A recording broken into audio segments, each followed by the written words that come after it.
Welcome to 4P360 lesson number 9. 4P360, everyone leads culture.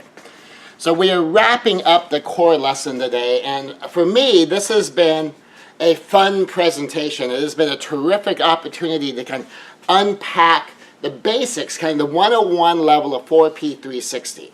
And in the wrap-up, we're talking a little bit more about what it is, what the GAP principle is, how to apply it as between leaders. The 4P360 organization is a culture of leadership. A culture of leadership where everyone leads. It's like you get to start off with, welcome to the organization. Now you're a leader. That is the cultural attitude of a 4P360 organization. Imagine a whole company full of self-led individuals who take responsibility to do their whole jobs as whole people with whole lives. All of them shows up for work, and all of them is part of the culture, part of the organization. They're not just human doings engaged in tasks. They're not just cogs in the machine making the machine work. That you have whole people doing whole jobs, bringing all of the resources of their whole lives to bear for the mission and the values of the organization. Imagine a team of managers and executives who cultivate the culture of self-leadership and provide resources for teams to thrive. Where the question isn't, how do I get my people to do what they're supposed to do, darn it? How do I get my cogs to turn the way they're supposed to turn so the machine works? That is, how do I unleash the leaders of themselves so I can have self-led people on self-led teams getting their jobs done on autopilot because they have been equipped with the resources, with the authority, with the tools, with the techniques necessary to keep driving everything forward.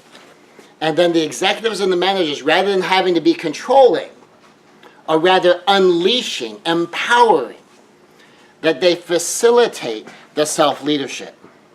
That's a 4P360 system. You have a matrix of leaders. So imagine an organization with a matrix of leaders. That means there's just leaders everywhere. Everywhere in the organization, from top to bottom. From the first day of the most recent hire, they are already in leadership. They already have responsibilities to at least be self-led. Imagine an organization with powerful behaviors, meaning that they are engaging in the behaviors that produce results everywhere. Practical, standard operating procedures everywhere. That when you make a decision, when you engage in any kind of a troubleshooting, problem-solving, challenge-overcoming type of behavior, that you do it in a way that if that was the standard operating procedure, that could be policy, and it would work. It would be functional. It would unleash the 4P360 leaders in your organization. That there's principled behaviors everywhere, positive behaviors everywhere. People want to come engage with 4P360 leaders. People want 4P360 leaders to follow. People want 4P360 leaders to lead. People want 4P360 leaders as peers because it is a powerful, practical, principled, and most of all, positive way to lead. And then work becomes an environment that helps people relax. And when people are relaxed, it's a lot easier to get into a flow state. And then things just start happening. Because when you're in a flow state, the things that you're doing just go one after another. And it's almost on autopilot. And when you get that in the entire organization, the power of that cannot be overstated. Imagine an organization where the copper, silver, gold, and platinum rules are the norm. Where people naturally learn to think through things. They naturally learn to not do to people the things they wouldn't want do to them. They naturally learn to not do to people what they know people don't want done to them. They naturally learn to treat others the way they want to be treated. They naturally learn to treat others the way those other people want to be treated. If you want to give a reward to somebody, You don't necessarily give them the same reward that you would like to get. You give them the reward they would like to get. And that the organization is built in such a way so that even the compensation structure is structured toward a team leadership. And by the way, a simple, easy illustration of that is if I have a sales force and I'm saying we need to collaborate. If someone's not a good match for you, hand that lead off to somebody else. And we want that kind of teamwork, and you get that kind of teamwork, and the sales of the entire department are going to go up. But then if you set up a compensation structure where you pit them against each other, one person who outperforms all the other people is going to win some kind of a prize, some great trip to Hawaii or a cruise to the Caribbean, then the compensation structure is actually working against your goals. What if, instead you said, okay, if the department can reach this level, we're all going to the Caribbean. Then you're learning as a leader, as an executive, as an owner, as a decision maker, let's make sure we have congruence here. That there is integrity between our stated desires and the way we compensate. That there is integrity between what we say we want and the behaviors in which we engage being aimed at the thing we want. So that we don't behave one way when we keep saying we want something else. Now, this isn't easy, but it is so worth it. So now a hard part. Curating the culture of your community. I'm going to say that one more time because this is an important concept to get. If you want a 4P360 organization, you are responsible for curating the culture of the community. The culture of a community is determined by the accumulation of the people in it. One of the jobs of leadership is to curate that community and to curate that culture. We curate the community by deciding who fits and who refuses to fit. If someone fits with your 4P360, whatever your mission is, whatever your values are, whatever the passion of the organization is, whatever direction you're going, if they fit, they're a good addition to the community. If they don't fit, not fitting is different than refusing to fit. If someone refuses to be a fit, they are not a member of the community. And so they should not be kept in the community because they are toxic to the community. If someone does not fit, but they could fit, they want to fit, what they need is the tools and the training, then that's optional. And leaders have to decide. Remember, the great team members deserve great team members? If you want a great team, if I have my best of my best of my best people on my team, they deserve to have great team members. Now here gets to be the tricky part of this. Sometimes a brand new person isn't a great team member yet. They may have potential. They may be on their way. They may need some training. They may need some time to acclimate to the community. And your great team members deserve people who have the potential and the willingness, even a desire to be a great team member. But a beginner is a beginner. So I'm a martial arts instructor. And if I have an advanced class, I have a class where, say, all of these students have been with me for a year or two. And so they're all orange belts, purple belts, above purple belts. I've got several black belts in the class. Does that mean that we can't have white belts show up? Of course we can have white belts show up. And the lower rank of the team will be responsible for helping acclimate them to the culture. But what if someone shows up as a beginner and they have no desire whatsoever to be a part of this culture? In fact, they want it to be a completely different culture. They want it to be a competitive culture, not a cooperative culture. They want to prove that they're the best rather than join in on the team. Well, then they're not a good fit for the culture because their goals, their values, their objectives, their behaviors are intentionally or willfully aimed at a direction that's toxic to the culture. So you can have beginners. You can have people who don't know any better yet. They're still learning. You can have people who are just acquiring the tools and learning how to use the tools, who are just learning the techniques and they're learning how to apply the techniques, who are just learning the values of the organization and are just barely starting out learning how to live by those values, who are just learning the mission and they've never been on a mission like this before. They don't know exactly what that looks like, but they're willing to give it a shot. You can give them a shot. And so you can have beginners. You can have new people. You can have people who are learning. You can have people who are growing. And part of curating the community is finding those people and bringing those people on the team and not bringing the people who will be oppositional to the team onto the team. Not bringing people who have a clear idea of a mission that's going to rock your boat if you don't want your boat rocked. That's going to undermine your culture if you don't want your culture undermined.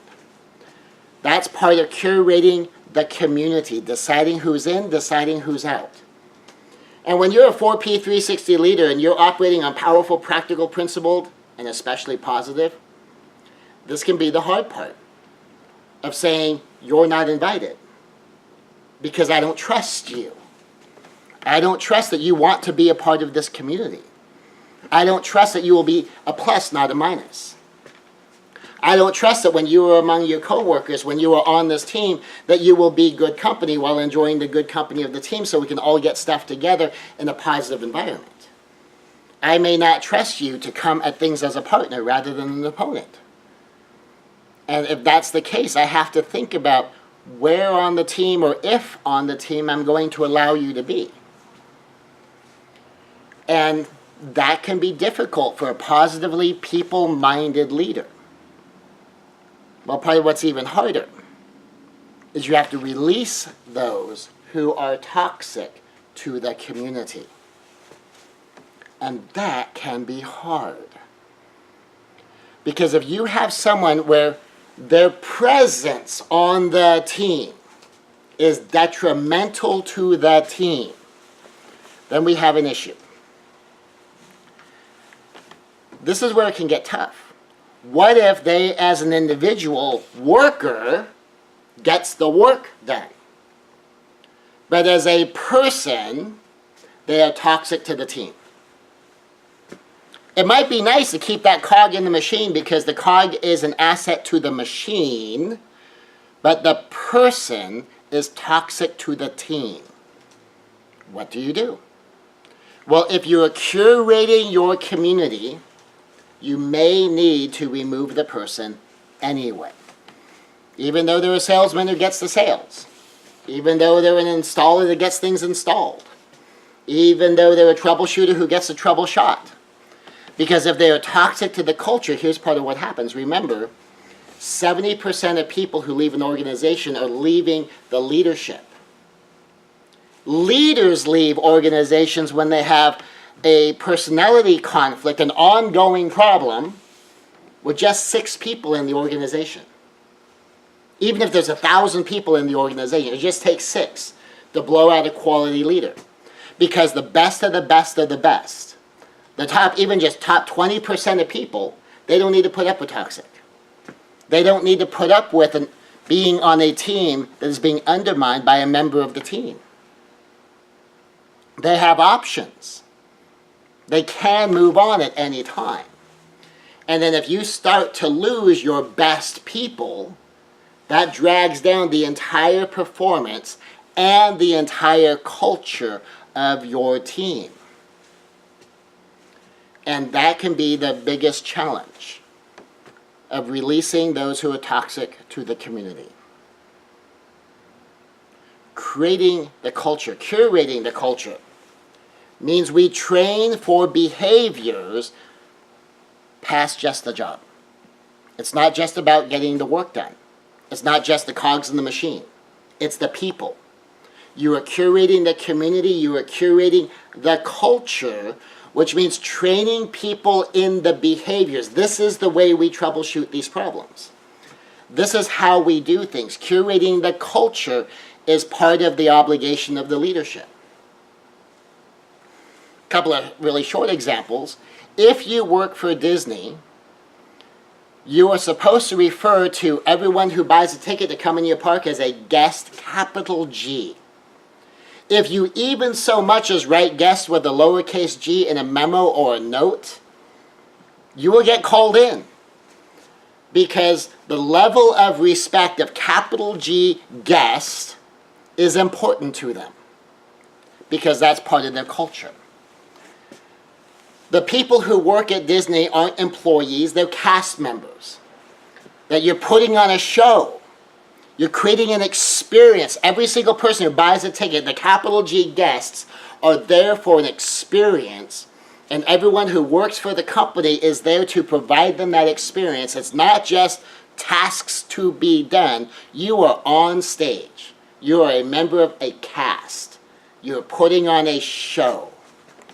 And that show is intended to provide an experience for all of the capital G guests. And they're curating the culture of their employee set and how they interact with guests. One of the top values of Disney is the park must be clean. Everybody picks up trash. There are people who have a job to pick up trash, but if even a top executive is wandering by and they see trash on the ground, they will stop, pick it up, and put it in the nearest trash can. That's part of their culture. That if you pass within a certain number of steps of a piece of trash, it is your job to pick it up, even if it's not normally your job to be doing trash. Because the park must be kept clean. That's part of curating the culture. So they curate the community by deciding who they hire and who they don't. They curate the culture by deciding who they keep and who they don't keep. They curate the culture by training to the cultural behaviors that are part of the corporate culture. So you curate the community, you curate the culture, including the values, making sure people understand these are the actual real world values of the organization. Our behavior comports with these values. Now, by the way, that doesn't work if you have your stated values, because it makes a cool looking slogan up on the wall, but you don't actually run your business by those values. It's the real values that you operate by. It's the real values that the team is supposed to operate by. Those are the values you train to. The principles, how you make decisions. You train to the principles so people understand what those principles are. And those are the things by which the culture operates. Even as simple a thing as I was listening to a leader talk about an idea that he had, because all customer problems, if they were going to require the expenditure of money to solve the problem, had to go through the head. That the line person wasn't allowed to solve it. Their direct supervisor wasn't allowed to solve it. It had to come all the way to the head of the department. Well, then he decided, you know what? If I need to make every decision, no matter how small the dollar amount is, doesn't that mean that I'm probably not working with the right people on the front line? So what he decided he was going to do is, all right, if you can solve the problem for the customer for, I forget the exact dollar amount, but it was something relatively modest, like less than $100, go ahead and solve it. Well, what ended up happening very quickly is the customers were happier. The problems were getting solved on the phone instead of the problems getting solved over the next day or two while it ran up the line and came back down the line, and then they would call the customer back. It got solved faster. And then he got reports of how all the solutions were done, and he ran through every single one to see if he would have said the same thing. And what he discovered is that they approved solutions more than he would have approved of, to the tune of $200 in a month. $200 in a month. And he found that it would have taken him, if I recall, it was something like 25 hours a week he was spending fielding all of these things.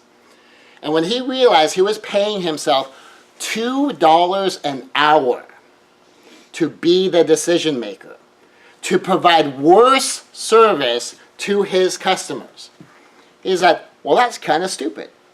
And so he said, all right, anything under $100, it's on you guys. You guys can solve the customer's problems.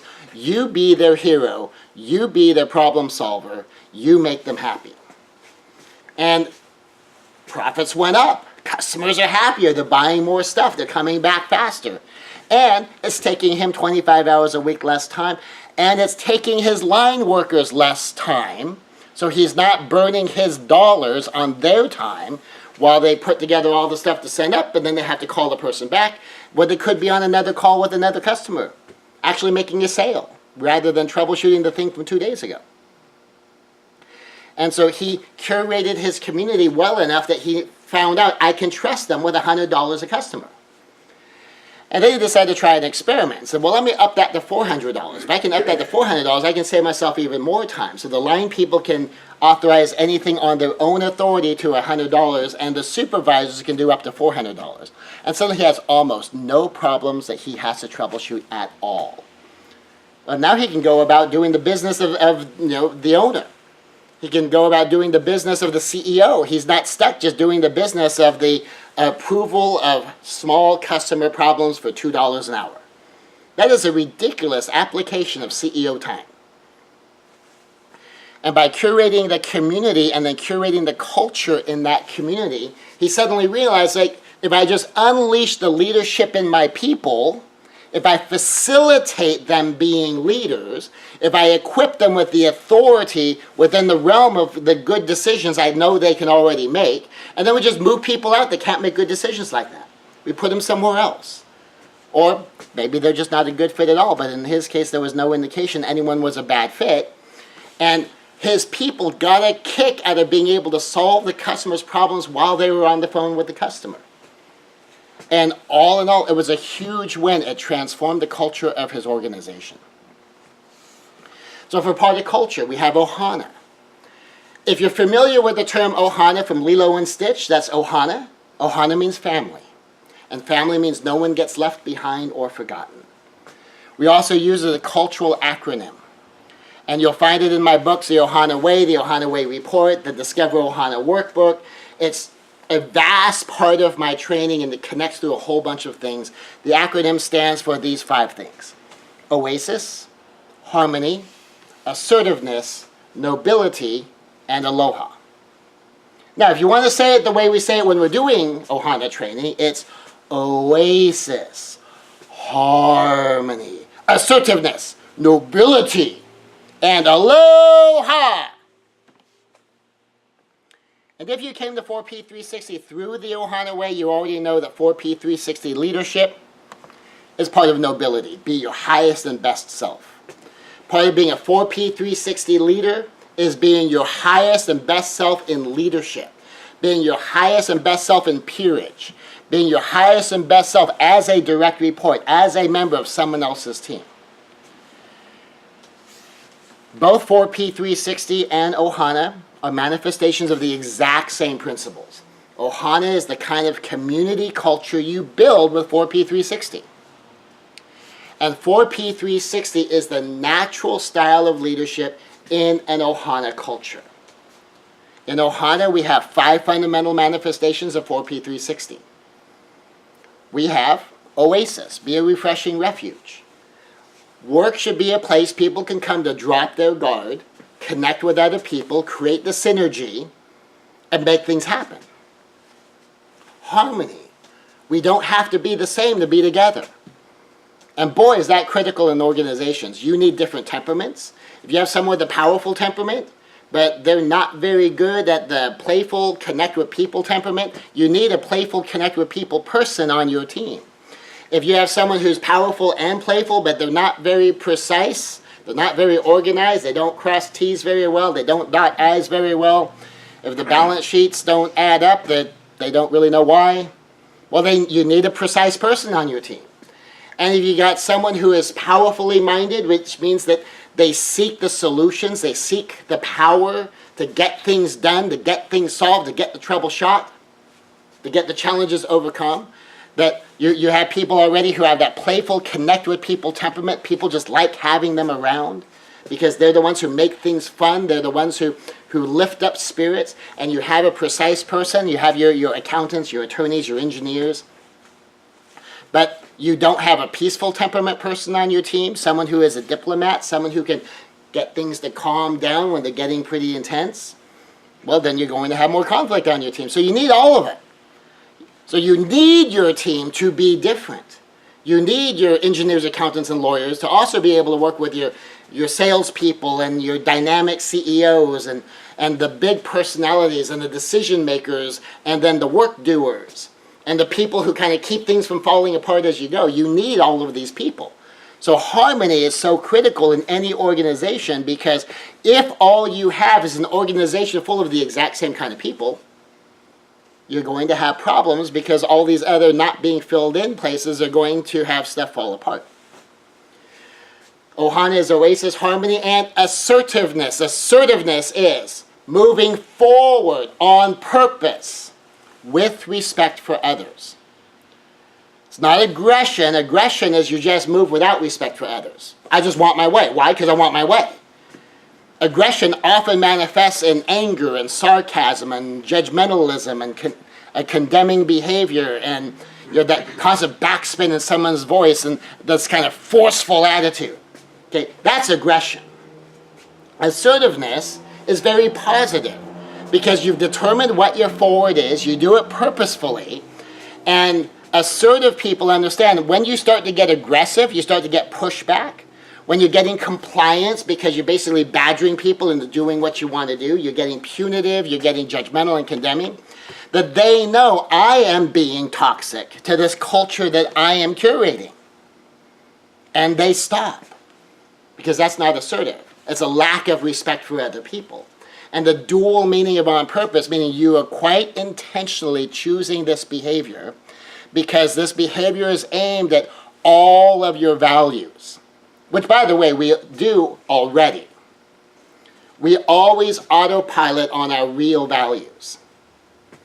And if our real internalized values in what's often a broken, hurting self that never really dealt with our stuff from ages ago in our own childhoods, if we've never dealt with that, our autopilot values may be at odds with the organizational values of a good quality 4P360 community. And so we may need to have to slow down and choose our direction on purpose. Be a little bit more calculating in looking at the behavior and matching it up with the values, because that might not be our natural autopilot. So we need to slow down, take a breath, and then make those match. And then the other one is on purpose, besides the intentionality of it, is aimed at that larger purpose. And that gives you the context for doing the things intentionally. So Ohana means oasis, harmony, assertiveness, and nobility, being our highest and best selves. To make work a place you go to be your highest and best self. To make your workplace, your job, your department, this community that you're curating, be a place people can come to practice being their highest and best selves. Now, the term we use for that in martial arts is dojo. Do means way, jo means place. A dojo is a way place, a place you go to practice being your highest and best self. And so, my model for that is martial arts, where you go to practice being your best you. And then we have the last one, aloha. Oasis, harmony, assertiveness, nobility, and aloha. Aloha is a Hawaiian word that means love. The aloha spirit is a loving spirit. The aloha spirit is a spirit that says, I want the best for you. I want to be the best for you, and I want you to have transcendent joy. And how that shows up in business is that as people working in an organization, I want the best for everyone in the organization. Now that means I'm not going to sacrifice 99 people so that one toxic person is happy. I'm not going to take one person who crosses boundaries and sacrifice all the people who respect the boundaries for the sake of the one. Because then what I'm doing is I'm telling all of these people that I have more respect for the bad behaving, toxic, poisonous person who is damaging our environment than I have for all the rest of you combined. So obviously we can't do stuff like that. A lot of people say, well, but how is it loving to fire someone?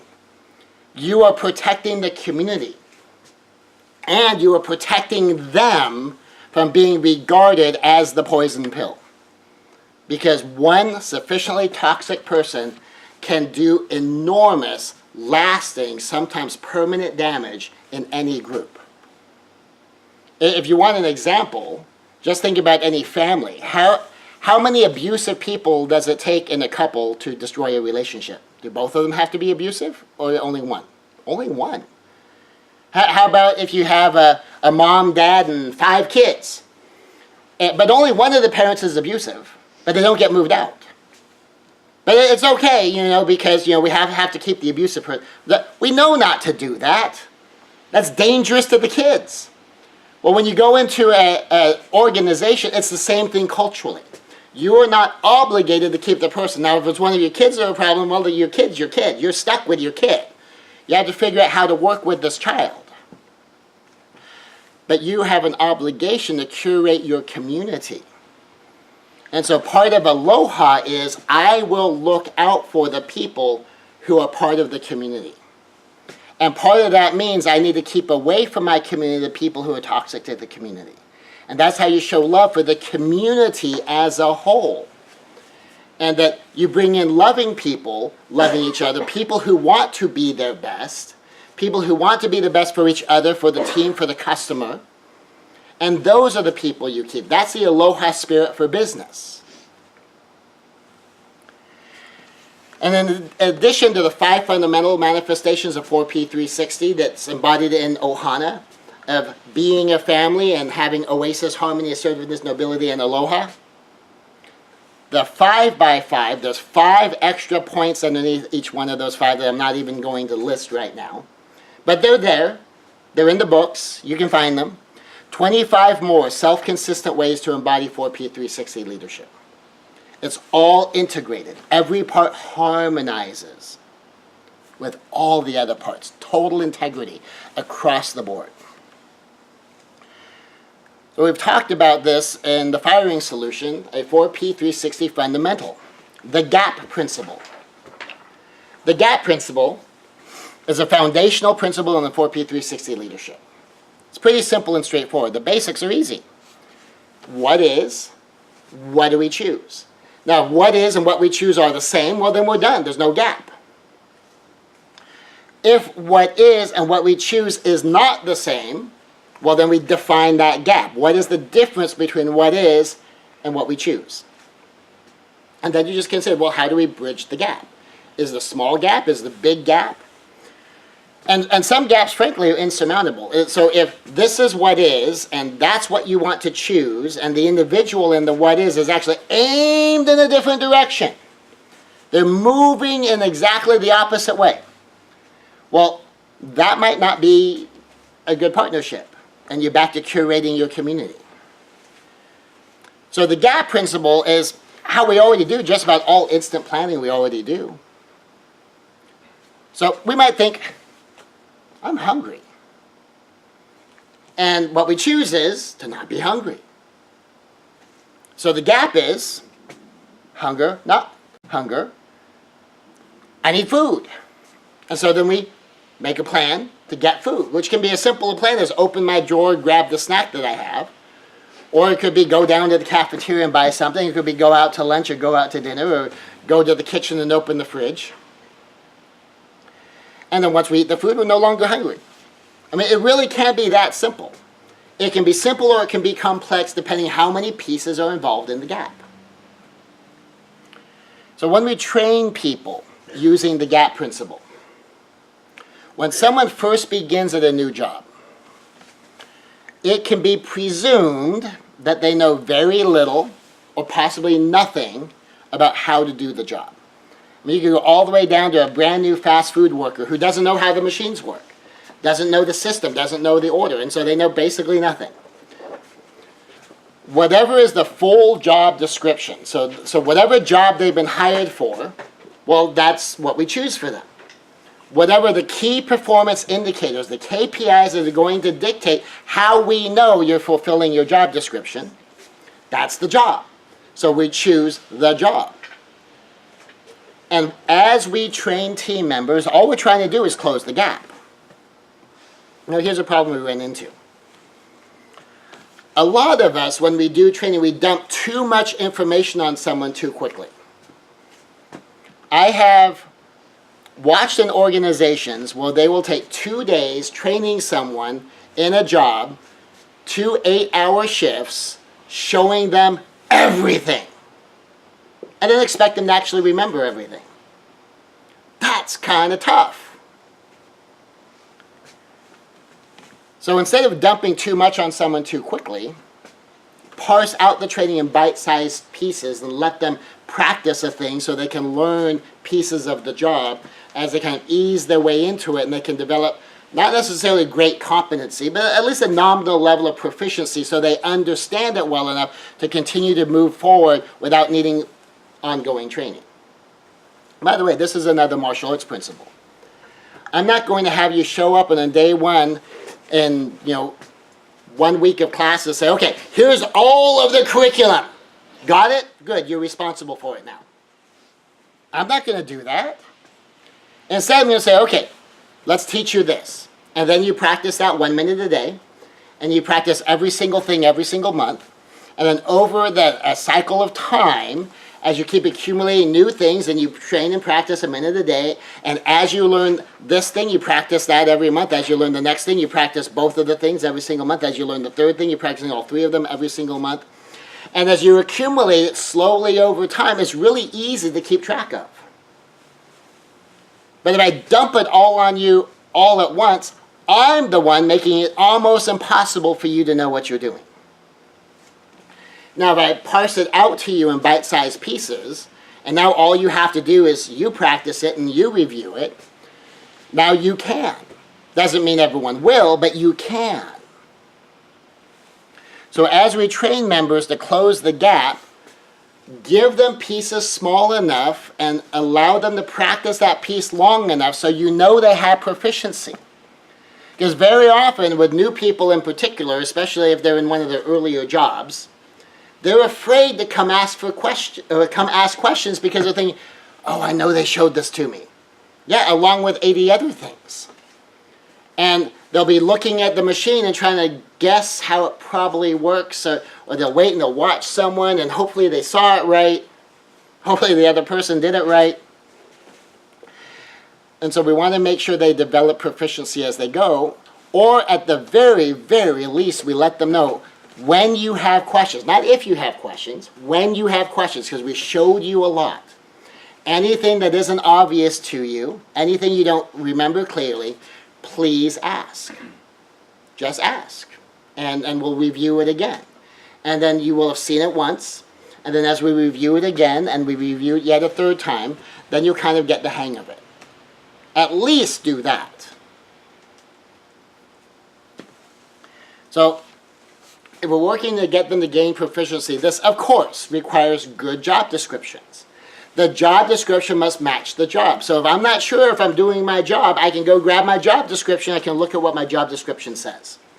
And if my job description doesn't tell me enough about what my job is or what my job isn't, I should be able to go ask and we can talk about it. And then we update the job description. We need to have good KPIs. So that the key performance indicators really are the keys to indicate actual performance. And that they're good KPIs. And then the same thing, if the KPIs are mismatching with the job, we need to update the KPIs. And if a team member has a question about what their key performance indicators are, they should have and must have the ability to talk to somebody about that, to find out. So, okay, I know this is what this says, but I'm not entirely sure what that means. And that they have the ability to ask the questions, and they know it is safe to ask the questions. They know it is safe to not have understood what these words are saying. Because to the person who has them in their own head, I mean, just think about it as human-to-human communication. I get an idea in my head. I put that idea into words and I express those words out loud to you. Well, now you're hearing words. Now those words match the picture in my head, but those words don't necessarily paint the picture in your head that matches the picture in my head. And so depending upon what kind of mental filters you're filtering it through, you might have no idea what I'm talking about. Even a simple thing as, using the word KPIs. I might think, well, KPIs is obvious. Well, why is it obvious? Because I'm a business lawyer, I've done business consulting and business coaching, and key performance indicators are a common part of all of that. Or if I talk about lead indicators and lag indicators, well, that's part of my job and what I do. If I use legal terminology because I'm a lawyer, and to me it's normal vocabulary for 30 years of my life, but to you it's kind of alien. Or even if you think you know what the word means in English, but you know this is a lawyer saying it, does that have a different legal thing? And if I get frustrated that you don't get the picture in your head that I have in my head with my picture and my vocabulary and my experience and my background, when you don't have any of that same matchup, we're going to have a communication problem. Well, it's the same thing in written communication. So we always see that in like face-to-face communication where someone just doesn't know what we're talking about. Or they seems like they're listening, but they're not getting the picture. Well, it's going to be the same thing when we write stuff down. If I hand you a piece of paper and it says KPIs and gives a list, and you kind of get stuck on KPI. What exactly is a KPI? Or if someone mentions like a PETA person, what does that mean? And a PETA person is a pain in the butt. Obviously, the B at the end and the A at the end are different words. You can fill that in yourself. And just some people are a pain to deal with. Now, it might be because of their personality or their temperament, but as much of anything, it's because some jobs require exacting information, and it is a pain sometimes to provide that information. And so it could be a PETA person, it could be a PETA task, it could be a PETA whole job, it could be a PETA department to have to interact with, because they need such precision that might not match your temperament. So to you, it's a pain, but to them, it's a necessity. And if you're going to come at 4P360, you have to stop thinking of them as a PETA, and you have to start thinking of them as a person in the organization who's a member of my team who's helping me do my side of my job so that I can empower them to do their job. And their lack of understanding sometimes is part of what empowers me to do a better job. So rather than blame them because they can't figure it out for themselves when they don't have the information they need. Half the information they need is in my head. Half the information they need is in my law school education or my business experience. And they don't get it. So I need to back up. I need to stop being the PETA. And I need to slow it down, think it through better, copper rule, think it through better, and come up with a solution, and possibly practical, come up with standard operating procedures, so that I can fulfill their needs, just like I want them to do for me. Sometimes they might get bogged down on the details and say I'm a salesperson, and they send me a 300-page manual with all the details on the thing. Like, okay, I don't need to memorize a 300-page manual to go sell this stuff. What I need to know is, what will it do? What benefit will my customer get if they buy it? So I need to know its features, I need to know its benefits, because the customer is not buying a 300-page technical manual. My customer is buying an outcome. They have a situation, they want the situation resolved a certain way, and if our product or our service will resolve that, that's what they're interested in. I don't need the 300 pages. What I need to know is, okay, tell me the key features in here and the benefits of those features. What does it actually do? I don't need to know how it does it. And it would be exactly the same thing coming from their side. Then they're like, I don't know. But here's all the technical specs. Like, I don't need the technical specs. And if you have a 4P360 Ohana-based culture, you just work with each other. You understand that the engineer is going to see it with engineering eyes. The salesperson is going to see it with sales eyes. The CEO is going to see it with CEO eyes. But we're all on the same team, and in fact, the fact we have different eyes, different points of view, different ways of understanding the world around us is why we're on the same team. So we're filling in each other's gaps. So employees can and should help businesses keep the KPIs updated, should help businesses keep the job descriptions updated, should help businesses keep the standard operating procedures updated, so that they are actually able to be relied on. As simple a thing as being in a vocabulary, that someone in the actual position who has to read those and take action knows what they all mean. Because if the person who has to take action can flip open the company manual and they read it and go, I have no idea what that means. The engineers know what that means. I don't know what that means. The salespeople know what that means. I don't know what that means. And everyone's sitting around going, I have no idea. The CEO gets it because he wrote it. None of us have any idea what he's after. Like clearly he has some idea in his head, but the words he's conveying that describe the idea in his head to him don't tell us what's going on in his head. Which makes all gaps trainable moments. All gaps are trainable moments, including the CEO level gap, where the CEO realizes the way I am communicating to my team is not creating the picture in my team's head that I have in my head. How do I convey this idea more effectively so my team's not confused? It's probably not going to be by yelling, screaming, and badgering my team for being stupid and not getting it. It's probably going to be figuring out, okay, what is their vocabulary? How can I communicate more effectively this picture in my head? And it becomes a trainable moment, in that case, for the CEO. And why I mention that specifically is very often we think, well, I'm at the top of my organization. I'm the head of my department. I'm the supervisor of the shift. I run the whole company. What trainable moment do I need? Other people need to be trained. Well, no, sometimes the leader needs to be trained. Sometimes the leader needs to be trained more than the people need to be trained. Sometimes the problem kid, I'd say often the problem kid, is a result of problem parenting more than problem kid. It could be a problem kid, it really could be, but more often a problem kid is a result of problem parenting.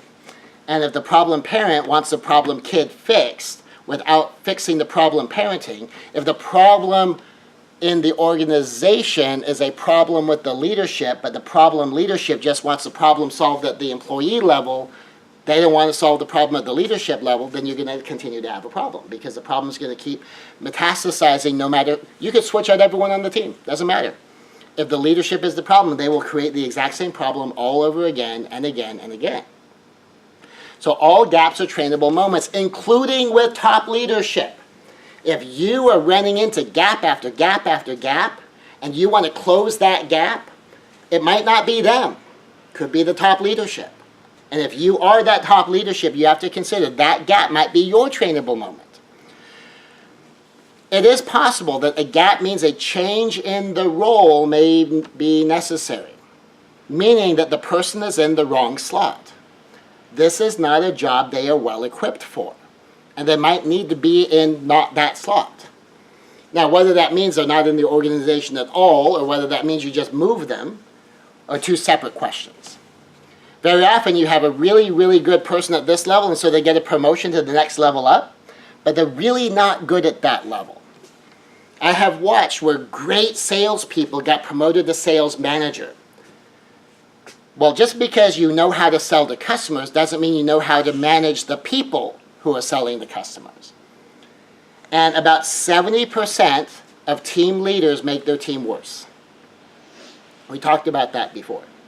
And it might be that you just need to put them back down in sales. They shouldn't be in management, they should be in sales. They shouldn't be in management, they should be the engineer. They shouldn't be running the department, they should be doing a task, because that's what they're good at. And so gaps are trainable moments, and keeping in mind that if you put someone in a new role and they're just mismatched for that role, you may need to change their role. Very often, change it back to the role they were good at. If you've ever heard of the Peter Principle, people are promoted to the level of incompetence that you keep rising up in an organization. You do well, you do well, you do well, you go up and up and up, and they get to a level where you're really not doing well, so you stop getting promotions, but now you're at a level you're not doing well. So very often from there, it's like, all right, we'll put them back at the level they are doing well. So a change in the role may be necessary. But more often, gaps are opportunities to train to the gap. And then you train to the gap. Now this is especially important whenever there's new tasks for a team member. Where whether they got promoted and that's why they have a set of new tasks, or they're put on a project that has one or more new tasks, or there's just a change in technology, or there's a shift in the business in any way, shape, or form, and there's something new for them, they need time. They need to be trained to it, and they need to develop proficiency, and they need to practice. Now, if there's a frequently recurring gap, this can also reveal an opportunity to upgrade training. So in particular, if an organization of any type keeps running into the same kind of problems again and again and again, no matter who they hire, And every once in a while they get a superstar that can just totally do it, but they're finding that, even a third of the time, half of the time, they keep running the same kind of problem. Well, that means there's a training gap in there. Or there might be a hiring gap in there.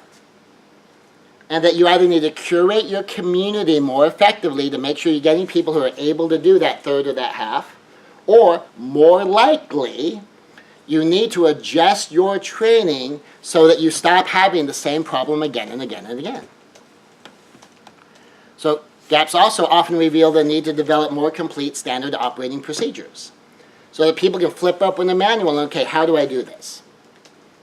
And if you have good standard operating procedures where someone's confused, they can flip open the manual and see how to do it, then you've got a really good operations manual. So still using the gap principle, conflict gap discovery, mutual understanding. That's the key. That's what you're after, a mutual understanding. Leaders often need to work together. Leaders are individuals. That means they will not always agree. What's funny is this particular technique I just had to use this week with two powerful personalities, get things done people, button heads. So often seasoned leaders, especially 4P360 seasoned leaders, can just sit and talk. And through communication, they'll work out a collaborative solution. However, if people aren't seasoned 4P360 style leaders, if they've been solo acts, if they're lone operators, if they've always been the boss, sometimes they're really not that good at collaboration. They're more accustomed to just being obeyed rather than collaborating. So when you get the collaboration happening organically, that's great. But when this does not happen organically, there's a simple technique to use. Understand, define, be understood. In that order.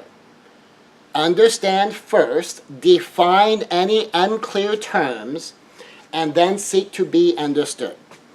And by the way, my favorite example on the define part comes from a discussion I had with my mother. And we kept using the same word, but we were both operating under different definitions of that word. And as this whole conversation is unfolding, I'm thinking, my mother is a wise woman. She's got a lot of great life experience. She knows what she's talking about. How could she be making such foolish arguments? Meanwhile, my mother's thinking, my kid's a smart kid.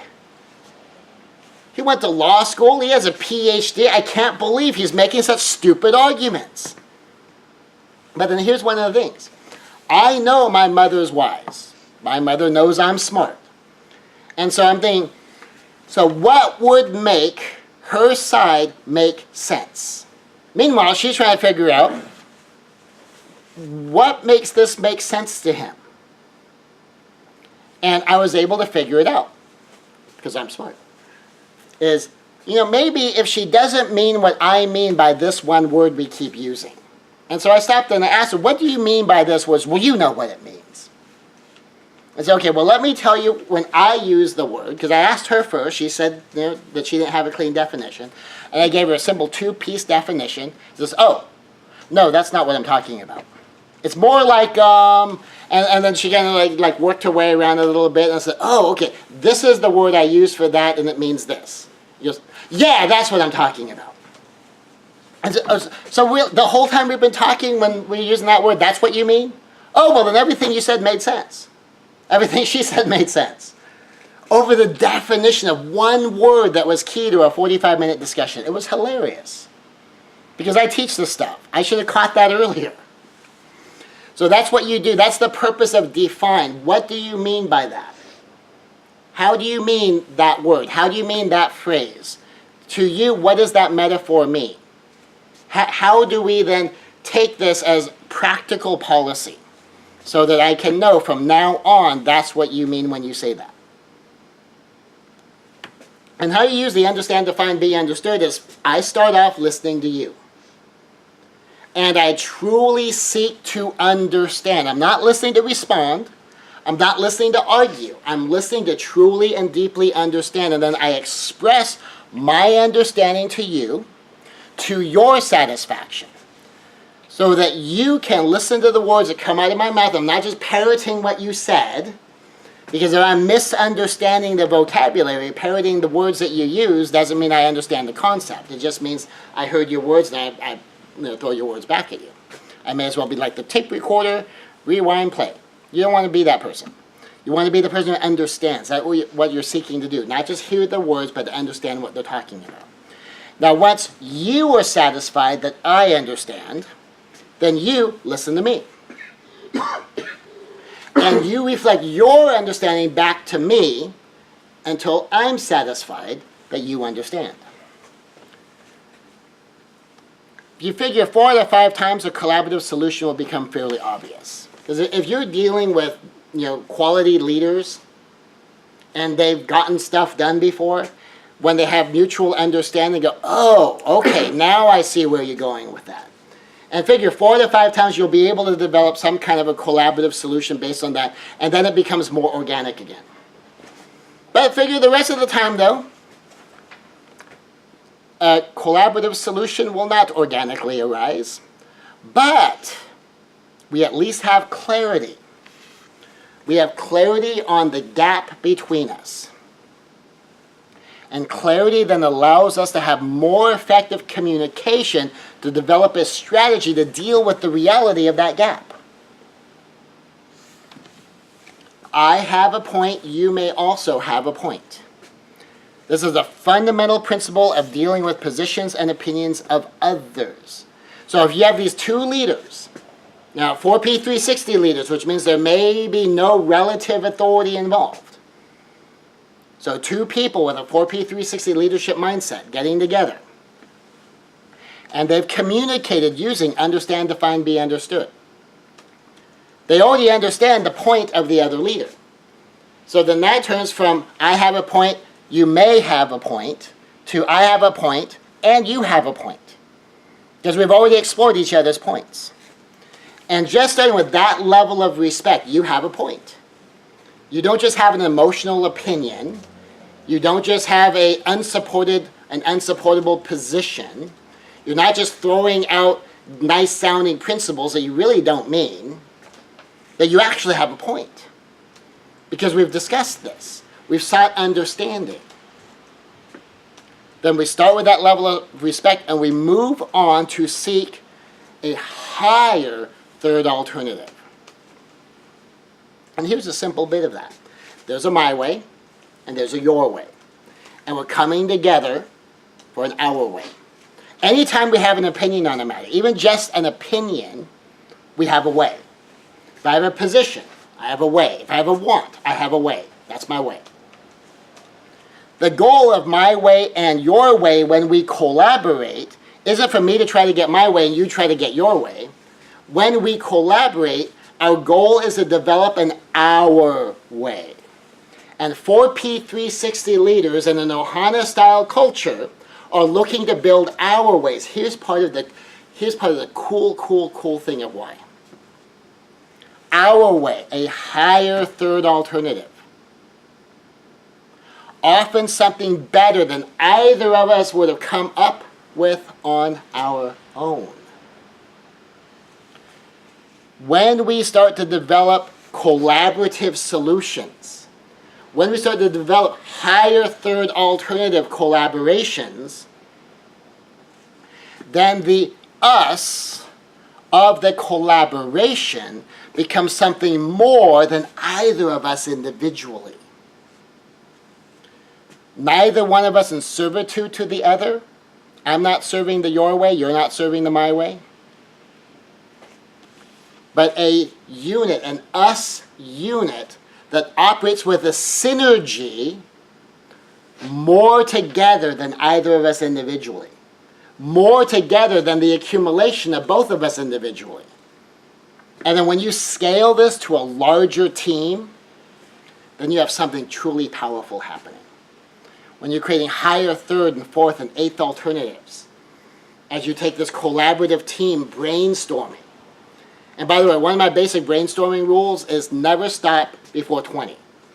and leave the stupidest, silliest, most outlandish ideas stay on the table. There's none of the, no, this instead. No, this instead. Why would we do that? That instead. All the ideas stay on the table. Now here's a couple of keys on that kind of collaborative brainstorming. Is the silliest, the funniest ideas, the wildest, most outlandish thoughts often contain within them the seed of genius. And, vitally, break the barrier of rationality. And what that means is getting people to stop prejudging their own ideas before they throw them in the pot. You miss some genius ideas when people were afraid to throw their idea out because they're afraid the idea, and by extension them, are going to be judged or condemned for throwing out an idea that someone disagrees with. People tend to not speak up in those situations. People tend to not want to communicate in those situations. People tend to want to keep it secret in those situations, and someone could walk out that room with the genius idea that the room needed. And so when you create this kind of collaborative teamwork, the higher third alternative, and that you can unleash that in groups larger than just two, the things that can be developed and accomplished and thought of become amazing, often beginning with some creative thing that's beyond what's even possible. And so I was talking to someone who had an idea. And she expressed the idea to me because she figured I would listen. Because every other time she expressed the idea, people either go, oh, that's a great idea, someone should do that. Or it just gets criticized. So, well, you could never do that because A, B, and C. Well, she expressed the idea to me, okay, well, the challenges to that would be A, B, and C. And her first feeling when I began was like, he's one of the critical ones. He's just going to rip it apart. And I thought, so with A, you could overcome A with this, and to fix B, you would have to do 1, 2, and 3, and C wouldn't be as big of a problem. You had A and B handled, but then you would just have to make sure you got this covered, which you could cover by adding in step D, and then that would handle the C situation. And so, what? Like, well, yeah, wasn't that your idea? Don't you want to know how you could make that idea real? So, I've never had anyone do that before. Well, it's because she hadn't been in a 4P360 group before. She hadn't been in an Ohana before. And that her idea, which was a good idea, but it had a ton of problems with it, significant problems to overcome. But there were solutions to those problems because problems by definition have solutions. And I was the first person, unfortunately, I should have been like the 12th person, and personally I think so, that not only saw what the problems were, because when someone, oh, that's so good, someone should do that. Well, you can't just do that. You have to solve the problems. Or people are, well, you couldn't do that because. Like, all right, well, is the because a block or is the because a problem that can be solved? Someone who both saw the problems and saw potential solutions. That's what you do on a brainstorming table. You start off with the thing that can't be done. And sometimes you figure out how to do it. Sometimes the thing that can't be done leads you to a version of a thing that can be done. It's not the same thing, but you never would have thought about it if it wasn't for that idea. And that's when you scale the my way, your way, our way, and amazing things happen. The stuff the group comes up with, this us that you create, takes on a life of its own that is so far beyond what even the most genius intellect can think about. Where it doesn't matter if I've got 7 PhDs. And anyone who's in academia knows 7 PhDs is ridiculous. Anyone who's watched Thor Ragnarok knows, like, okay, that's Bruce Banner. But if you have a level of education that would only exist in a fantasy world, you're still not going to be able to think of things as well as if you collaborate with other smart people. And sometimes even collaborate with people who you might not necessarily think of as smart. They're not educated, they don't have the high IQ, but have real-world experience. And my mother was one of those. She doesn't have a PhD, she doesn't have an MBA, but she was sitting in on a brainstorming meeting because she was one of the big investors. And as stuff is going on, she said, well, why don't we just adjust this to this size instead of that size? And it was just a simple thing. I said, well, why does that matter? Like, well, because we're trying to make the thing for less money, but we want to maintain quality, right? I said, well, yeah. It's like, well, the size of the thing we have, in order for someone, including a machine, to sew it, they have to sew this line and that line, and then they have to flip it and sew that line and that line. But if you make it this size, then that's just big enough to sew across, turn the corner, sew across, turn the corner, sew, and now it's getting done in half the time. And you go, really? It's like, yeah, I know sewing. I used to have to make all my own clothes. My mother was young. She couldn't buy clothes off the rack. She was too tiny. So she had to make her own clothes. If she wanted grown-up looking clothes, she had to make it herself. So she knows sewing. And the solution to a cost problem turned a $5 process into a $2 process. Saved them $3, saved them over half the money on this part of the thing just by adjusting the size of the thing that none of the MBAs knew, none of the engineers knew. You know who knew? The person who sews. And so when you're tapping into this brainstorming, this genius, don't just be looking for other people just like you. You want to look for people who are different and get them in on it, because they're the ones who will think of the thing without all the preconceived ideas of how things must be. And sometimes when you have whole people showing up with their whole life experience, you get that moment of genius that comes from something that has nothing to do with their education, their training, or their job. Something from what she used to have to do when she was in her 20s, before she could go to a store and buy business clothes in size 0. Everyone is a leader. Leaders are everywhere. With 4P360 leadership, everyone leads. Everyone self-leads. Everyone. Everyone is responsible to make their agreements. Everyone is responsible to keep the agreements they make. Everyone is responsible to make and keep their agreements, and everyone is accountable to the rest of the team. And that makes for self-led people on self-led teams. Collaboration forges groups of individuals into these synergistic teams, real teams that operate as a unit greater than any individual, greater than the accumulation of individuals. It helps make the individuals better as higher operating teams lift everyone up. One of the things you run into in some elite military units, this is common in the Marines, their standards for their life very often will never be higher than it was when they're in the Corps. Because there's a collective cultural standard that elevates the individuals. And very often when they leave that environment, they're no longer in this culture of excellence, this culture of high performance, and now it's just up to them as an individual in a completely separate culture that maybe doesn't value high values, doesn't value high performance, doesn't value excellence, that the environment has to be overcome in order to achieve those things. A lot of our Marines don't do nearly as well as they did when they were actually in the Corps. So when you have good synergistic teams that operate as a unit, they elevate the individuals on the team. When you have a culture where the environment of the culture elevates people, it helps them be better people. And then people go to those kind of workplaces and they come home better because they've been in this great environment, hopefully doing meaningful work that makes a difference for other people. And then they can bring that energy home. It's not just the kind of teamwork you get where everyone just does their job and together the cogs make the machine work. It's not cogs and machine. It's whole people bringing their whole selves into a whole job. It's powerful.